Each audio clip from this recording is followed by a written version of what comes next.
চলমান ইরান যুক্তরাষ্ট্র যুদ্ধের মধ্যেই কুয়েত পাকিস্তানের সঙ্গে একটি প্রতিরক্ষা সহযোগিতা চুক্তি আনুষ্ঠানিকভাবে অনুমোদন করেছে। কুয়েতের আমির এক ডিক্রি জারি করে এই চুক্তির অনুমোদন দেন। এরপর গত ২৬ জুলাই কুয়েতের সরকারি গেজেট কুয়েত আল ইয়াম সেই ডিক্রি প্রকাশ করে। এই চুক্তিটি মূলত ২০২৩ সালের ১১ জুন কুয়েত ও পাকিস্তানের মধ্যে স্বাক্ষরিত প্রতিরক্ষা সহযোগিতা চুক্তি। এখন এই ডিক্রির মাধ্যমে কুয়েত সরকার সেটিকে আনুষ্ঠানিক আইনি অনুমোদন দিয়েছে। এর ফলে দুই দেশের মধ্যে সামরিক ও নিরাপত্তা সংশ্লিষ্ট বিভিন্ন ক্ষেত্রে সহযোগিতার একটি প্রাতিষ্ঠানিক ও আইনগত কাঠামো প্রতিষ্ঠিত হলো।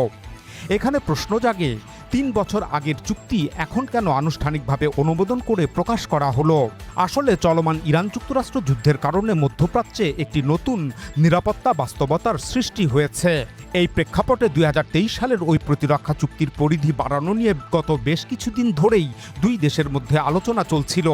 বিশেষ করে ২০২৫ সালের সেপ্টেম্বরে পাকিস্তান ও সৌদি আরবের মধ্যে স্বাক্ষরিত প্রতিরক্ষা চুক্তির আদলে কুয়েত পাকিস্তান চুক্তিটিকেও সম্প্রসারণ নিয়ে আলোচনা চলছিল। পাকিস্তান কুয়েতের সঙ্গে এই প্রতিরক্ষা চুক্তির মধ্যে জ্বালানি সহযোগিতা ও বিনিয়োগ অন্তর্ভুক্ত করে আরও বিস্তৃত একটি চুক্তি নিয়ে পৃথকভাবে আলোচনা চালিয়ে যাচ্ছিল। বিভিন্ন আন্তর্জাতিক গণমাধ্যমে প্রতিবেদন প্রকাশিত হয়েছিল যে পাকিস্তান সাম্প্রতিক মাসগুলোতে এসব বিষয়ে কুয়েত ও পাকিস্তানের সামরিক কর্মকর্তাদের মধ্যে একাধিক উচ্চ পর্যায়ের বৈঠকও অনুষ্ঠিত হয়েছে। আর এরই ধারাবাহিকতায় এই চুক্তিটির অনুমোদন দেওয়া হয়েছে। সুতরাং ধারণা করা যায় যে কুয়েতের আমির যে চুক্তিটি এখন আনুষ্ঠানিকভাবে অনুমোদন করেছেন সেটির সঙ্গে নতুন কিছু ধারা ও ব্যবস্থা যুক্ত করে এর পরিধি সম্প্রসারণের উদ্যোগ নেওয়া হয়েছে। তবে ২৬ জুলাই প্রকাশিত কুয়েতের সরকারি গেজেটে এই সম্ভাব্য সম্প্রসারিত ব্যবস্থার বিষয়ে এখনও কোনো আনুষ্ঠানিক বিস্তারিত তথ্য প্রকাশ করা হয়নি। আর এর পেছনে কারণও রয়েছে। বর্তমানে ইরান যুক্তরাষ্ট্র যুদ্ধের কারণে মধ্যপ্রাচ্য অত্যন্ত সংবেদনশীল একটি সময় অতিক্রম করছে। এই পরিস্থিতিতে পাকিস্তান ইরান ও যুক্তরাষ্ট্র উভয়ের সঙ্গে সুসম্পর্ক বজায় রেখে মধ্যস্থতাকারীর ভূমিকা পালন করছে। এই অবস্থায় কুয়েতের সঙ্গে ২০২৩ সালের প্রতিরক্ষা চুক্তির সম্প্রসারিত রূপ আনুষ্ঠানিকভাবে ঘোষণা করা হলে পাকিস্তানের কূটনৈতিক নিরপেক্ষতাকে প্রশ্নের মুখে ফেলতে পারে। আর এ কারণেই চুক্তিটির সম্প্রসারিত অংশ প্রকাশ করা হচ্ছে না। এখানে একটি বিষয় মনে রাখা প্রয়োজন, তা হলো ২০২৫ সালে সৌদি আরবের সঙ্গে পাকিস্তানের প্রতিরক্ষা চুক্তি স্বাক্ষরিত হয়েছিল চলমান ইরান যুক্তরাষ্ট্র সংঘাত শুরুর অনেক আগেই। কিন্তু যুদ্ধ শুরু হওয়ার পর বর্তমান পরিস্থিতি সম্পূর্ণ বদলে গেছে। কুয়েত এখন ইরানের হামলার অন্যতম প্রধান লক্ষ্যবস্তু। তাই সৌদি আরবের সঙ্গে প্রতিরক্ষা চুক্তিটি যেভাবে ব্যাপকভাবে প্রচার করা হয়েছিল, বর্তমান কুয়েত পাকিস্তান চুক্তির ক্ষেত্রে সেই ধরনের প্রচারণা কৌশলগত কারণে করা হবে না। অতএব ধারণা করা যায় যে কুয়েত পাকিস্তান প্রতিরক্ষা চুক্তির সম্ভাব্য সম্প্রসারিত অংশটি আপাতত আনুষ্ঠানিকভাবে প্রকাশ না করে অপেক্ষাকৃত নিম্ন প্রোফাইলে রাখা হয়েছে। তবে কুয়েতের সরকারি গেজেট এবং বিভিন্ন আন্তর্জাতিক গণমাধ্যমে চুক্তিটির বেশ কয়েকটি গুরুত্বপূর্ণ ধারা প্রকাশ করা হয়েছে। সেখানে বলা হয়েছে দুই দেশ সামরিক প্রশিক্ষণ, সামরিক মহড়া, লজিস্টিক সহায়তা, সামরিক সদস্য বিনিময়, কারিগরি ও অন্যান্য বিশেষজ্ঞ বিনিময়, সামরিক প্রযুক্তিগত সহযোগিতা এবং সামরিক গোয়েন্দা তথ্য বিনিময়ের ক্ষেত্রে সহযোগিতা করবে। এছাড়া ভবিষ্যতে উভয় পক্ষ পারস্পরিক সম্মতির ভিত্তিতে যেসব নতুন ক্ষেত্রে সহযোগিতা করতে চাইবে সেগুলো এই চুক্তির আওতায় অন্তর্ভুক্ত করা যাবে। চুক্তিতে প্রতিরক্ষা সরঞ্জাম উৎপাদন, ইলেকট্রনিক যোগাযোগ ব্যবস্থা, বৈজ্ঞানিক গবেষণা, সামরিক গণমাধ্যম এবং সাংস্কৃতিক ও ক্রীড়া কার্যক্রমে সহযোগিতার ব্যবস্থাও রাখা হয়েছে। চুক্তিটি বাস্তবায়নের সমন্বয় ও তদারকির জন্য দুই দেশ একটি যৌথ সামরিক কমিটি গঠন করবে। কমিটি বছরে অন্তত একবার বৈঠকে মিলিত হবে এবং একটি বার্ষিক কর্মপরিকল্পনা প্রণয়ন করবে। এই চুক্তি প্রাথমিকভাবে ৫ বছর পর্যন্ত কার্যকর থাকবে। এরপর কোনো পক্ষ চুক্তি বাতিলের সিদ্ধান্ত না নিলে এটি স্বয়ংক্রিয়ভাবে নবায়ন হবে। চুক্তিতে দুই দেশের মধ্যে বিনিময় হওয়া গোপন তথ্যের সুরক্ষার জন্য বিশেষ বিধান রাখা হয়েছে।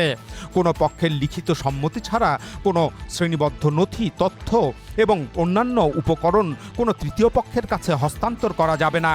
এমনকি চুক্তির মেয়াদ শেষ হওয়ার পরও এই বাধ্যবাধকতা বহাল থাকবে। চুক্তিতে আরও বলা হয়েছে অন্য কোনো আন্তর্জাতিক চুক্তির আওতায় এই চুক্তির বিধানগুলোকে প্রভাবিত করবে না এবং দুই দেশের বিদ্যমান অধিকার ও দায়বদ্ধতাকে এড়িয়ে যাবে না। এছাড়া চুক্তির ব্যাখ্যা বা বাস্তবায়ন নিয়ে কোনো বিরোধ সৃষ্টি হলে দুই দেশ পারস্পরিক আলোচনা ও পরামর্শের মাধ্যমে শান্তিপূর্ণভাবে সেই বিরোধ নিষ্পত্তি করবে। এ ধরনের কোনো বিরোধ তৃতীয় পক্ষ কিংবা দেশীয় আদালত কিংবা আন্তর্জাতিক আদালতের কাছে নেওয়া হবে না।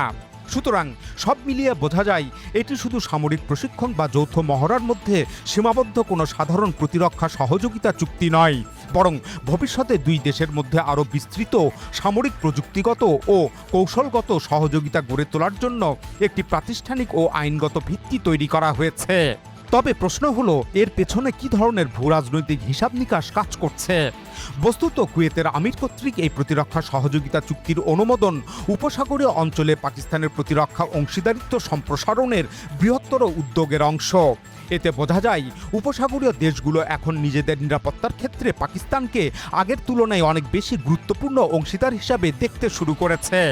বিশ্লেষকদের মতে এই চুক্তির মাধ্যমে উপসাগরীয় অঞ্চলে পাকিস্তান আবারও একটি প্রত্যক্ষ নিরাপত্তা অংশীদার হিসাবে আবির্ভূত হচ্ছে। এতদিন দেশটির ভূমিকা মূলত সামরিক জনবল ও প্রশিক্ষণ প্রদানের মধ্যেই সীমাবদ্ধ ছিল, কিন্তু এই চুক্তি পাকিস্তানকে সেই সীমা অতিক্রম করে উপসাগরীয় নিরাপত্তা ব্যবস্থায় একটি কৌশলগত অংশীদার হিসাবে প্রতিষ্ঠিত হওয়ার সুযোগ করে দিতে পারে। এই চুক্তির ফলে উপসাগরীয় অঞ্চলে পাকিস্তানের সামরিক উপস্থিতি ও কার্যক্রমের পরিধি আরও বাড়তে পারে। একই সঙ্গে জ্বালানি পরিবহনের গুরুত্বপূর্ণ সামুদ্রিক রুট সহ উপসাগরীয় নৌপথে নজরদারি ও পরিস্থিতি পর্যবেক্ষণের সক্ষমতাও বৃদ্ধি পেতে পারে। এ ধরনের সহযোগিতা উপসাগরের রাষ্ট্রগুলোর সঙ্গে পাকিস্তানের কূটনৈতিক প্রভাব আরও বাড়াতে পারে। একই সঙ্গে ওই অঞ্চলে ভারতের তুলনায় পাকিস্তানের কৌশলগত অবস্থানও আরও শক্তিশালী হওয়ার সম্ভাবনা তৈরি হবে। সাধারণত প্রতিরক্ষা সহযোগিতার সঙ্গে শ্রমবাজার, বাণিজ্য, জ্বালানি ও বিনিয়োগের সম্পর্কও আরও গভীর হয়।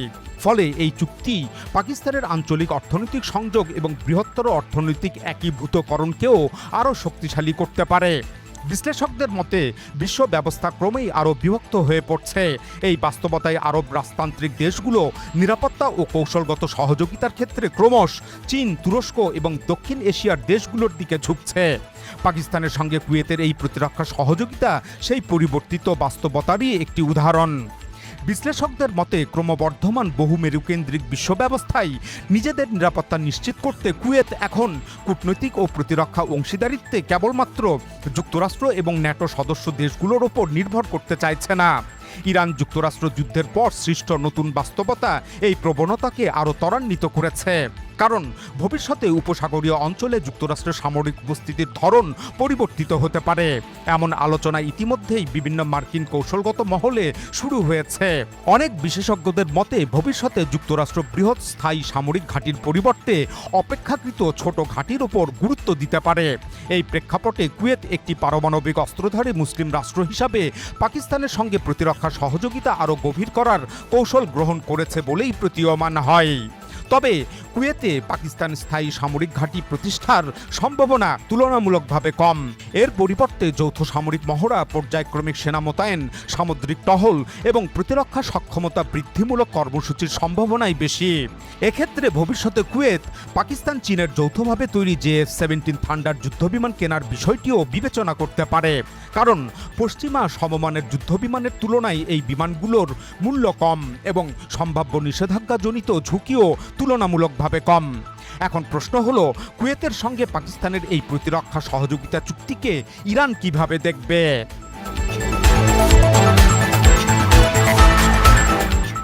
স্বাভাবিকভাবেই বিষয়টি ইরানের জন্য স্বস্তিদায়ক হবে না। বর্তমান আঞ্চলিক বাস্তবতায় এই চুক্তি ইরানের নিরাপত্তার হিসাব নিকাশ এবং যুদ্ধকালীন কৌশলের সঙ্গে সাংঘর্ষিক। তাই অনুমান করা যায় ইরান প্রকাশ্যে এর বিরোধিতা না করলেও নীরবে বিষয়টি গভীরভাবে পর্যবেক্ষণ করবে এবং অস্বস্তির চোখে দেখবে। বিশেষ করে ইরান যুক্তরাষ্ট্র সংঘাত দীর্ঘস্থায়ী হলে ভবিষ্যতে এই চুক্তিটি পাকিস্তান ইরান সম্পর্ককে বৈরী করে তুলতে পারে। ইতিমধ্যেই 2025 সালের সেপ্টেম্বরে স্বাক্ষরিত পাক সৌদি প্রতিরক্ষা চুক্তির আওতায় পাকিস্তান সৌদি আরবে 16টি যুদ্ধবিমান নিয়ে গঠিত একটি পূর্ণাঙ্গ স্কোয়াড্রন মোতায়েন করেছে। এর বেশিরভাগই চীন ও পাকিস্তানের যৌথভাবে তৈরি JF-17 থান্ডার যুদ্ধবিমান। এর পাশাপাশি পাকিস্তান 2 স্কোয়াড্রন ড্রোন, প্রায় 8,000 সেনা এবং একটি চীনা HQ-9 আকাশ প্রতিরক্ষা ব্যবস্থাও মোতায়েন করেছে। রয়টার্স সহ বিভিন্ন আন্তর্জাতিক গণমাধ্যমে এ বিষয়ে প্রতিবেদন প্রকাশিত হয়েছে। আসলে গত বছর যখন পাকিস্তান ও সৌদি আরবের মধ্যে এই প্রতিরক্ষা চুক্তি স্বাক্ষরিত হয়েছিল, তখন এর পেছনে মার্কিনীদের বৃহত্তর উদ্দেশ্য বোঝা যায়নি। কিন্তু বর্তমান পরিস্থিতি দেখে মনে হচ্ছে যুক্তরাষ্ট্র হয়তো আগেই সম্ভাব্য সংঘাতের একটি চিত্র মাথায় রেখেছিল। সেই হিসাব অনুযায়ী ইরানের সঙ্গে যুদ্ধ শুরু হলে এবং এর প্রতিক্রিয়ায় সৌদি আরব আক্রান্ত হলে তাহলে পাকিস্তানকে সৌদি আরবের নিরাপত্তা অংশীদার হিসাবে ব্যবহার করা। আসলে ভূরাজনীতিতে যে কোনো সময় নতুন সংঘাত সৃষ্টি হতে পারে।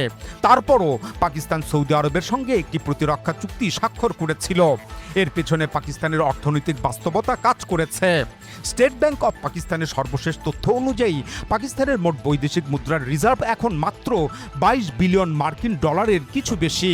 তবে এই রিজার্ভের মধ্যে রয়েছে সৌদি আরবের দেওয়া 8 বিলিয়ন মার্কিন ডলার। এদিকে ইয়েমেনের হুতিদের সঙ্গে সৌদি আরবের উত্তেজনা বেড়েছে। এখনো পর্যন্ত পরিস্থিতি সীমিত মাত্রার পাল্টাপাল্টি হামলার মধ্যেই রয়েছে, তবে এটি আরও বিস্তৃত সংঘাতে রূপ নিতে পারে। সৌদি সমর্থিত ইয়েমেনি বাহিনী হুতিদের বিরুদ্ধে স্থল অভিযান শুরু করতে পারে। সেক্ষেত্রে পাকিস্তান সৌদি আরবের সাথে সম্পাদিত প্রতিরক্ষা চুক্তির দায়বদ্ধতা থেকে এই যুদ্ধে জড়িয়ে যেতে পারে। ইতিমধ্যেই গত 20 জুলাই হুতিরা সৌদি আরবের বিরুদ্ধে সামরিক অবরোধ ঘোষণা দেওয়ার পর 22 জুলাই পাকিস্তানের পররাষ্ট্র মন্ত্রণালয় এর কড়া প্রতিক্রিয়া জানায়, এমনকি প্রয়োজনে শক্তি প্রয়োগের সতর্ক বার্তাও দেয়। কিন্তু যুদ্ধে জড়িয়ে পড়ার এমন ঝুঁকি থাকা সত্ত্বেও এখন কুয়েত পাকিস্তান প্রতিরক্ষা চুক্তি স্বাক্ষরিত হয়েছে। আর এর পেছনেও পাকিস্তানের অর্থনৈতিক প্রয়োজন কাজ করেছে। একটি জোর গুঞ্জন রয়েছে যে এখন 2023 সালের যে চুক্তিটি অনুমোদন করা হয়েছে তার সম্ভাব্য সম্প্রসারিত অংশের আর্থিক মূল্য 8 বিলিয়ন মার্কিন ডলার হতে পারে। যদিও এ দাবির পক্ষে এখনো পর্যন্ত কোনো আনুষ্ঠানিক নিশ্চিতকরণ পাওয়া যায়নি, তবে সহজেই বোঝা যাচ্ছে যে অর্থনৈতিক বাস্তবতা পাকিস্তানকে যেভাবে সৌদি আরবের সঙ্গে প্রতিরক্ষা চুক্তি করতে উৎসাহিত করেছিল, এখন সেই একই বাস্তবতা কুয়েতের সঙ্গে প্রতিরক্ষা চুক্তির দিকে নিয়ে গেছে। কিন্তু এখানে একটি বড় প্রশ্ন সামনে আসে, যদি ভবিষ্যতে ভারত পাকিস্তানের বিরুদ্ধে পূর্ণাঙ্গ সামরিক অভিযান চালায়, তাহলে সৌদি আরব কিংবা কুয়েত কি একইভাবে পাকিস্তানের নিরাপত্তার দায়িত্ব নেবে, নাকি এই প্রতিরক্ষা সহযোগিতা মূলত উপসাগরীয় দেশগুলোর নিরাপত্তাকে কেন্দ্র করেই সীমাবদ্ধ থাকবে? বস্তুত একটি রাষ্ট্র যখন অর্থনৈতিকভাবে দুর্বল হয়ে পড়ে, তখন তার পক্ষে সম্পূর্ণ স্বাধীন পররাষ্ট্র ও প্রতিরক্ষা নীতি অনুসরণ করা কঠিন হয়ে যায়। সেক্ষেত্রে অর্থনৈতিক প্রয়োজন অনেক সময় কৌশলগত সিদ্ধান্তকেও প্রভাবিত করে। পাক সৌদি প্রতিরক্ষা চুক্তি এবং কুয়েত পাকিস্তান প্রতিরক্ষা সহযোগিতা চুক্তি, এই দুই ক্ষেত্রেই সেই বাস্তবতার প্রতিফলন দেখা যায়।